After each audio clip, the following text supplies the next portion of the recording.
আসসালামু আলাইকুম প্রিয় ড্রাইভার সাহেবেরা, আজকে আপনাদেরকে যে বিষয়টি নিয়ে আলোচনা করব এই বিষয়টি হলো কোন কোন গাড়ি ট্রাফিক নিয়ম ভঙ্গ করতে পারে। এই বিষয়টা কি আমাদের জানা উচিত কিনা? এক নম্বরে হলো জরুরি কাজে নিয়োজিত ভিআইপি গাড়ি ট্রাফিক নিয়ম ভঙ্গ করতে পারেন।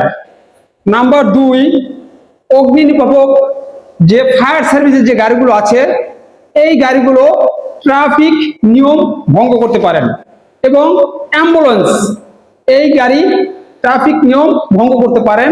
তাই প্রিয় ড্রাইভার সাহেবের আমার এই গাড়িগুলো দেখলে তাদেরকে আগে যাওয়ার সুযোগ করে দিবেন। আর এই বিষয়টা আমরা অবশ্যই জানা থাকলে আমরা এই ধরনের গাড়িকে আমরা আগে যাওয়ার সুযোগ করে দেব। আর আমাদের এই রকমের নিত্য নতুন তথ্য পেতে, নিত্য নতুন ভিডিও পেতে পেজটিকে ফলো দিয়ে পাশে থাকবেন।